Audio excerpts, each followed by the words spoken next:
स्वागत है दोस्तों आप सभी का आर्ट स्ट्रीम पर। दोस्तों इस वीडियो में देखने वाले हैं BA BSc BCom first year foundation paper second, जो कि आपका योगा एंड मेडिटेशन का और पर्यावरण का है। तो इस वीडियो में हम योगा एंड मेडिटेशन की ऑब्जेक्टिव क्वेश्चंस देखेंगे। इससे पहले मैंने इस पर 3 वीडियो ऑलरेडी बना दी हैं, जो कि आपके 200-250 ऑब्जेक्टिव क्वेश्चंस मैंने आपको बताए थे।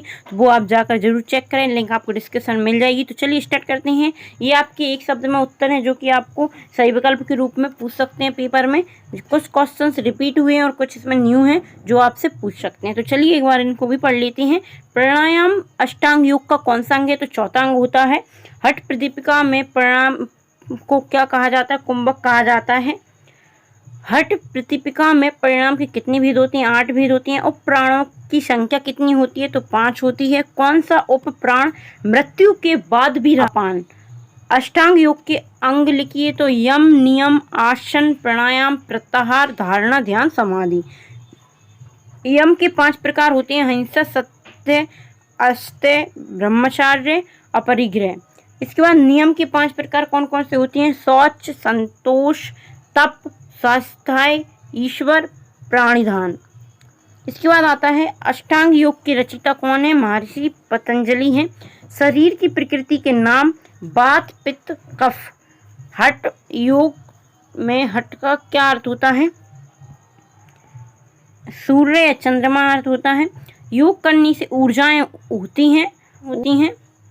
इसके बाद आता है आज्ञा चक्र में कितनी नाड़ी मिलती हैं? इसके नाम लिखना है आपको। 3 होती हैं, पिंगला और सुषुम्ना। इसके बाद आता है आज्ञा चक्र का अन्य नाम क्या है? त्रिवेणी चक्र हो जाएगा। भारत में योग का इतिहास कितना पुराना है? तो आप सभी लोग जानते हो, 300 ईस्वी पूर्व। प्राण के कितने प्रकार होते हैं? 5 प्रकार होते हैं। श्वास पर नियंत्रण रखने की प्रक्रिया को प्राणायाम कहते हैं। शरीर में ठीक ढंग से रक्त प्रवाह कौन सी प्रणाली से होता है? तो रक्त संचार प्रणाली से होता है। योग आत्मा कहा जाता है, प्राणायाम को कहा जाता है। प्राणायाम के भाग या चरण होती हैं: पूरक, कुंभक, रेचक। श्वास को अंदर खींचने के कुछ समय पश्चात सांस को अंदर ही रोकने की प्रक्रिया को कुंभक कहते हैं। सांस को बाहर निकालने की प्रक्रिया को रेचक कहते हैं। नाभि से निचले वाले भाग में प्राण को अप्राण कहते हैं। कौन सा प्राण पाचन क्रिया को, एड्रिनल ग्रंथि के कार्य करने की शक्ति को बढ़ाता है? सप्राण हो जाएगा।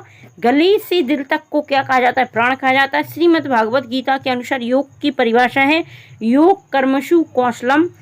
इसके बाद आता है किस प्राणायाम से मोटापा कम होता है? तो भस्त्रिका प्राणायाम से होता है। सूर्य भीदी प्राणायाम लाभदायक है। शरीर की सेलों को शुद्ध करने में, शरीर में गर्मी बढ़ाने में, अंतड़ियों के रोग को दूर करने में। छोटी और बड़ी अंतड़ियों में कौन सा प्राण होता है? अप्राण होता है। शरीर के सभी भागों में पाया जाने वाला प्राण हो जाएगा आपका व्यान। आँख, नाक, कान, मस्तिष्क आदि अंगों में पाया जाने वाला प्राण उदाहरण हो जाएगा। कौन सा प्राणायाम रक्त को शुद्ध करने में सहायक होता है? शीतली प्राणायाम हो जाएगा। योग समाधि है, ये कथन महर्षि वेदव्यास ने बोला था। आसन का अर्थ होता है शरीर की स्थिति, जिस स्थिति में हम बैठे हैं उसे आसन बोलते हैं। मस्तिष्क की पूर्ण एकाग्रता क्या कहलाता है? ध्यान कहलाता है। संयुक्त राष्ट्र महासभा ने 21 जून को अंतर्राष्ट्रीय योग दिवस मनाने की घोषणा कब की थी? तो ये 11 दिसंबर 2014 को की थी। बहुत ही इंपॉर्टेंट क्वेश्चन है, मैंने इसको तीनों वीडियो में बताया आपको। परम चेतन या दिव्य मन में पूरी तरह से लीन होना समाधि होता है। किसके सतत अभ्यास से तन एवं मन दोनों रूपांतरित होती हैं? तो योग के सतत अभ्यास से होता है। अंतर्राष्ट्रीय योग दिवस प्रति वर्ष 21 जून को मनाया जाता है। और क्यों मनाया जाता है? क्योंकि यह ग्रीष्मकालीन ऋतु होती है और 21 जून साल का, पूरे साल में बहुत बड़ा दिन होता है। सबसे बड़ा दिन 21 जून माना जाता है, इसलिए अंतर्राष्ट्रीय योग दिवस मनाया जाता है। पूरे कैलेंडर में 21 जून सबसे बड़ा दिन होता है। प्रथम अंतर्राष्ट्रीय योग दिवस मनाया गया था 21 जून 2015 से स्टार्ट हुआ था। संयुक्त राष्ट्र महासभा में अंतर्राष्ट्रीय योग दिवस का समर्थन करने वाले मुस्लिम देश 46 देश थे। योग आध्यात्मिक कामधेनु है। योग की परिभाषा किसने दी है? डॉक्टर संपूर्णानंद ने दी है ये परिभाषा। योग से कब्ज दूर होता है, इसका संबंध पाचन प्रणाली से है। किस आसन से बुढ़ापा दूर होता है? चक्रासन से होता है। यम कितने प्रकार के होते हैं? 5 प्रकार के होते हैं। अष्टांग योग का प्रथम अंग यम होता है। पहला अंतर्राष्ट्रीय योग दिवस विश्व के कितने देशों में मनाया गया था? तो 192 देशों में मनाया गया था। संयुक्त राष्ट्र महासभा में अंतर्राष्ट्रीय योग दिवस का कितने देशों ने समर्थन किया था? तो 175 देशों ने किया था। इसके बाद आता है योग मस्तिष्क को शांत करने का अभ्यास है। ये किसने कहा था? महर्षि पतंजलि ने बोला है। योग शब्द की उत्पत्ति किस भाषा से हुई? संस्कृत भाषा से। और किस देश से हुई है? तो भारत देश से। योग शब्द का उद्भव हुआ है तो युज शब्द से हुआ है। युज का क्या अर्थ होता है? जोड़ना, एक होना, मिलन या सहयोग। प्राणायाम की अवस्थाएं हैं, सांस को अंदर खींचना, सांस को बाहर निकालना, रोके रखना, ये प्राणायाम की अवस्थाएं होती हैं। मनोवृत्ति के विरोध का नाम ही योग है। परिभाषा महर्षि पतंजलि ने दी है। प्रसिद्ध योगी पतंजलि ने योग की कितनी अवस्थाओं का वर्णन किया है? तो 8 अवस्थाएं होती हैं। योग का जन्मदाता देश भारत है, जैसा कि मैंने आपको बताया था। प्रवण मंत्र के उच्चारण से क्या लाभ होता है? एकाग्रता बढ़ती है तथा शांति प्राप्त होती है। हिंदू पौराणिक कथाओं के अनुसार कौन कौन सी भगवान किस के प्रतीक हैं? तो ब्रह्मा निर्माता, विष्णु रक्षक, शिव मुक्तिदाता। किसके जप से हमें भीतर देवी ऊर्जा प्राप्त होती है? तो ओम के जप से हमारे भीतर ऊर्जा विकसित होती है। ओम की ध्वनि को क्या माना जाता है? बीज मंत्र अथवा ब्रह्मांड की पहली आवाज। चिकित्सकों के अनुसार किस मंत्र के जाप से स्वास्थ्य लाभ होता है? प्रवण मंत्र के जाप से।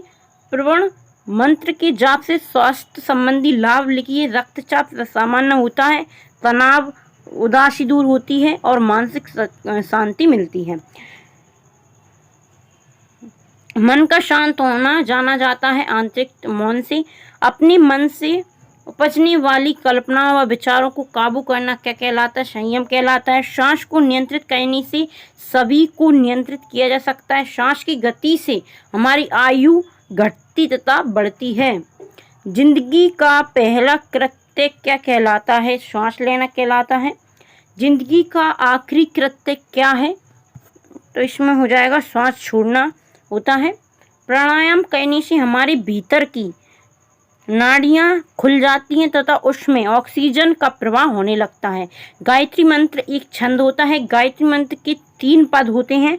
गायत्री मंत्र के लाभ बताना है। बुराइयों से मन दूर होता है तथा क्रोध शांत होता है गायत्री मंत्र का उच्चारण करने से।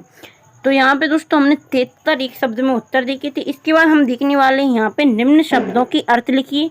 तो इसमें देखने वाले हैं जी, आपको सही विकल्प के रूप में ही मिलेंगे ये क्वेश्चंस। 50 आपको सही विकल्प दिए जाएंगे। मैंने आपको 217 या 220 की समथिंग सही विकल्प बताई थी। ये 73 हमने देखे हैं इसकी एक शब्द में उत्तर। इसके बाद हम निम्न शब्दों के अर्थ देखेंगे। तो इनमें से आपको किसी भी इन चारों में से आपको सही विकल्प बनाकर दिए जाएंगे। तो इनमें से आपको 101% 50 क्वेश्चन मिल ही जाएंगे, क्योंकि हमने 250-300 से ज़्यादा हमारे ऑब्जेक्टिव क्वेश्चन हम कर चुके कितने प्रकार में। तो चलिए देखते हैं।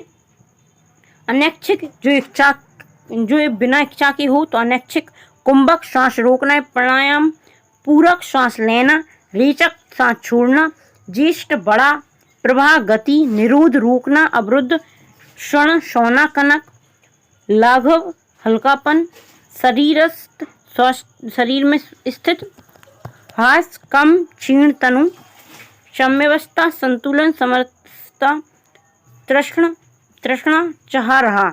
इसके बाद आता है आपका सत्य भी है, कुछ इन्हें भी देख लेते हैं।